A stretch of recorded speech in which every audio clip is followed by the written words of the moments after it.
উদ্বোধনের আগেই ভেঙে গেছে কুয়াকাটা সৈকতের সি বিচ সড়ক।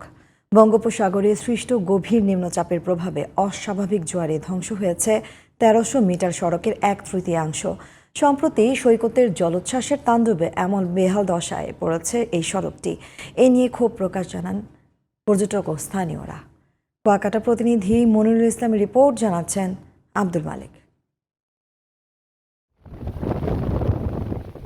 সৌন্দর্য বর্ধন সহ সৈকতে পর্যটকদের চলাচলের সুবিধায় কুয়াকাটা পৌরসভার উদ্যোগে জাতীয় উদ্যান ঝাউবন পর্যন্ত ১৩০০ মিটার রাস্তা নির্মাণের উদ্যোগ নেয় কুয়াকাটা পৌরসভা।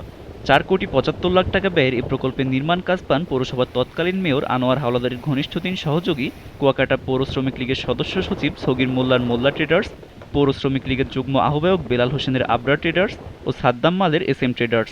এর মধ্যে প্রকল্পের বিপরীতে ১,৫০,০০,০০০ টাকার বিল উত্তোলন করেছে প্রতিষ্ঠান তিনটি। অপরিকল্পিতভাবে সি বিচ সড়ক নির্মাণ করায় বঙ্গোপসাগরের জলোচ্ছ্বাসের তাণ্ডবে বিলীন হয়েছে ১৩০০ মিটার সড়কের ১/৩।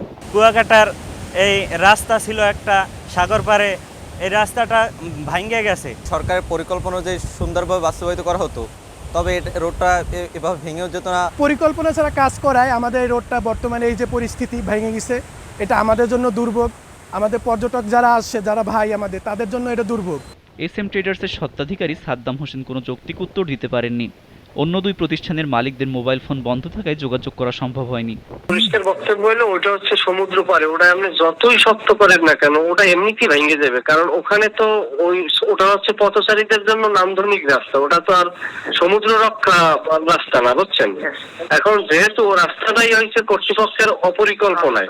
কাজ পর্যবেক্ষণে কমিটি গঠন করা হয়েছে। প্রতিবেদন পাওয়ার পর আইনি ব্যবস্থা নেওয়ার কথা জানান উপজেলা নির্বাহী কর্মকর্তা। প্রতিবেদন পাওয়ার পরে যারা দায়ী তাদের বিরুদ্ধে ব্যবস্থা গ্রহণ করা হবে এবং এর বিল, জামানত এগুলো অনেক আগে থেকে আমরা বন্ধ করে রেখেছি। রাস্তার যে অংশটুকু ক্ষতিগ্রস্ত হয়েছে আমাদের সংশ্লিষ্ট ঠিকাদার সেই অংশটুকু মেরামত করে দিবে। কোটি টাকার প্রকল্পের দায়িত্বহীনতা ও স্বজনপ্রীতির প্রকৃত তদন্ত করে দৃষ্টান্তমূলক ব্যবস্থা গ্রহণ করা হবে এমন প্রত্যাশা এলাকাবাসীর। আব্দুল মালেক, GTV নিউজ।